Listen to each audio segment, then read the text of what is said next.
ये नहीं उठता कि एंगल कौन सा है, सवाल ये उठता है कि अपराध हुआ है। सवाल ये भी उठता है, सवाल मैं पूछना चाहता हूं संगीत सोम से, क्योंकि वो उसी विधानसभा क्षेत्र से पहले भी विधायक था, इस बार हार गया है। जब बात मुस्तफिजुर रहमान की आती है तो शाहरुख खान पे बहुत चिल्लाता है। वो दलित की हत्या जब बांग्लादेश में होता है तो वो हिंदुस्तान में चिल्लाने का काम करता है, और आज उसके विधानसभा में दलित बेटी का अपहरण, दलित मां की हत्या होती है, लेकिन उसके मुंह में दही जम जाता है। मिलने में नहीं दिया था तो प्रधान जैसे और भी नेता चंद्रशेखर कल भागते हुए दिखे सड़कों पर। देखिए, ये तो भाजपा सरकार की पॉलिसी रही है। आज तक आप बताओ कि कोई भी आंदोलन शांतिपूर्वक अगर इन्होंने उसका समाधान निकाला हो, या तो पुलिस की लाठी के दम पे उसे कुचलने का कार्य करते हैं, या फर्जी मुकदमा लगा करके उस आंदोलन को समाप्त करने का काम करते हैं, या फिर दंडात्मक कार्रवाई करते हैं। ये हिंदू राष्ट्र नहीं है, ये सेक्युलरिज्म राष्ट्र है, धर्मनिरपेक्ष राष्ट्र है।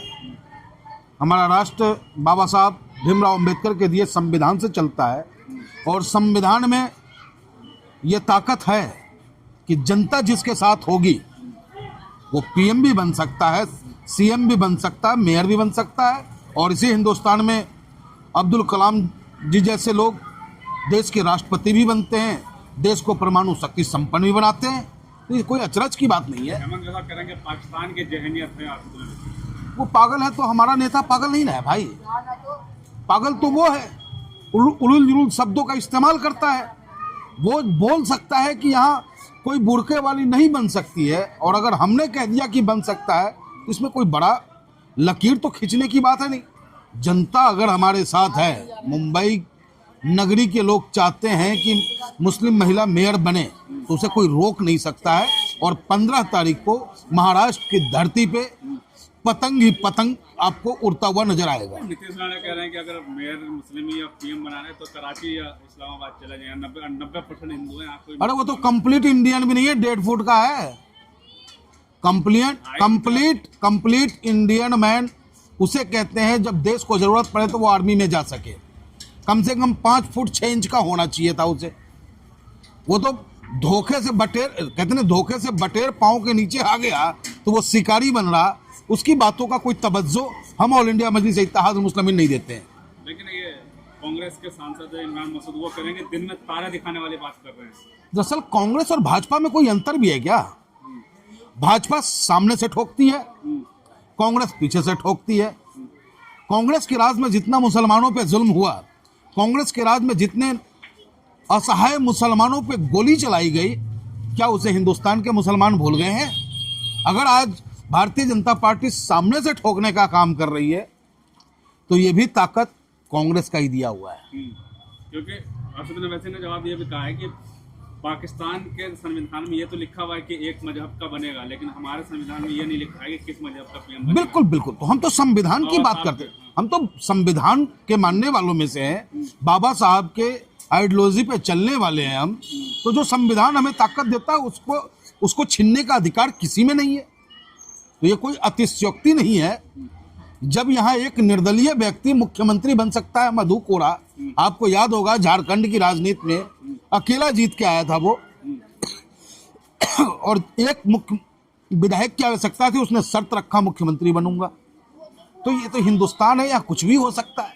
एक मजहब का बता रहे हैं कि देश नहीं है, सबका है।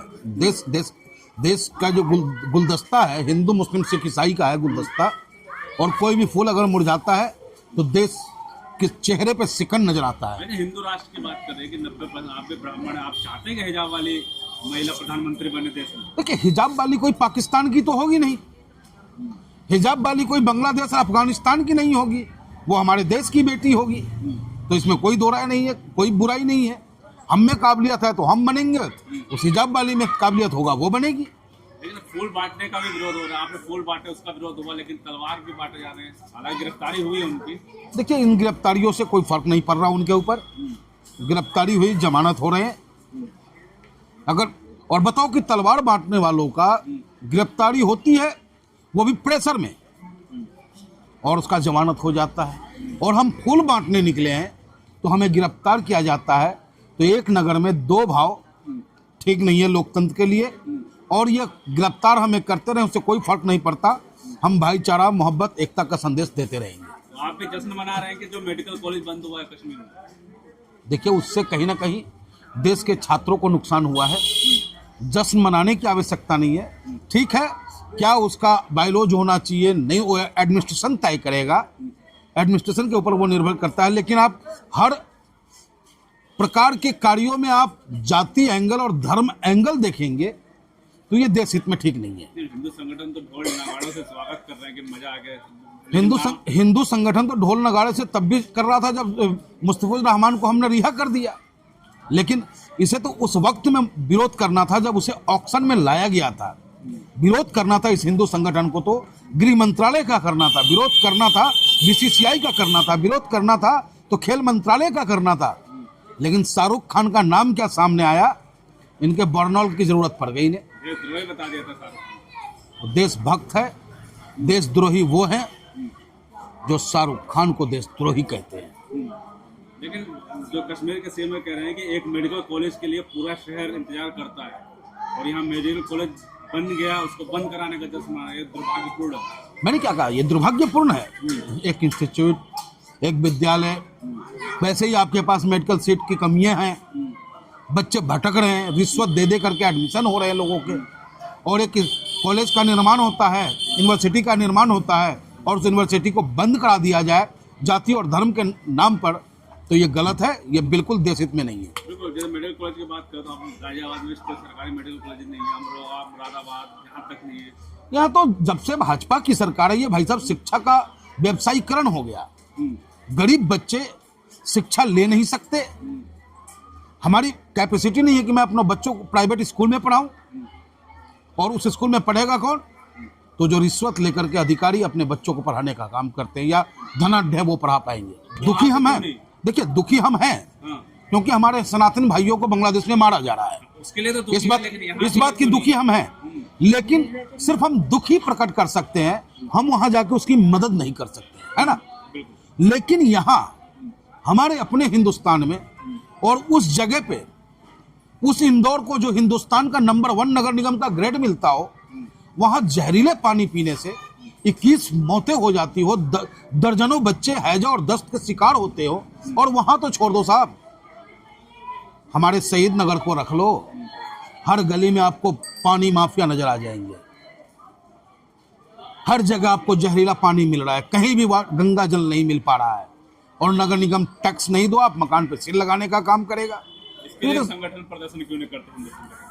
क्या बांग्लादेश देखिए, हिंदू संगठन कोई प्रदर्शन नहीं करेगा, वो प्रदर्शन सिर्फ करता है सेंटिमेंटेड टच करने के लिए और भारतीय जनता पार्टी को सत्ता में लाने के लिए। और हम लोग जो संघर्ष करते हैं आम जन को राहत मिलने के लिए, और इस आवाज को बुलंदी के साथ उठाने का काम बहुत जल्द ऑल इंडिया मजलिस इत्तेहाद मुस्लिमीन करने जा रहा है। डोभाल का एक बयान आया सामने, सुना आपने?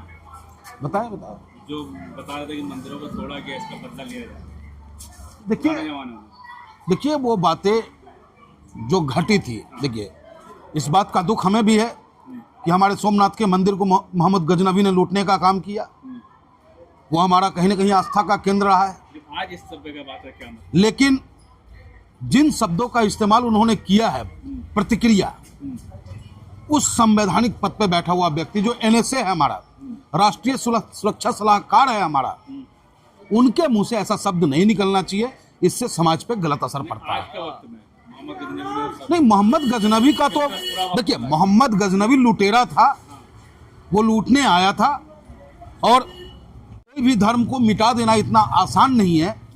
नहीं इस्लाम को आप हिंदुस्तान से मिटा सकते हो, नहीं सनातन को मिटा सकते हो, ना खालसा पंथ को मिटा सकते हो आप, न ईसाई को मिटा सकते हो। सब अपने अपने पंथ पे, अपने अपने धर्म पे चलते रहेंगे, उनका जो निशान है वो बरकरार रहेगा, इसमें कहीं कोई दो राय नहीं है। लेकिन अजीत डोभाल जी को ऐसी प्रतिक्रिया व्यक्त नहीं करनी थी।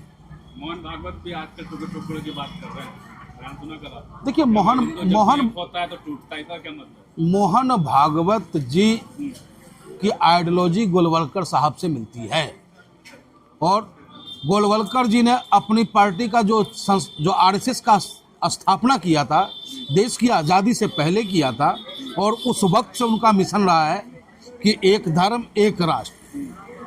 जबकि ये देश है अनेक धर्म, अनेक भाषा अनेक संप्रदाय को मिलाकर के एक हिंदुस्तान, तो इसमें उनकी बात चलेगी नहीं।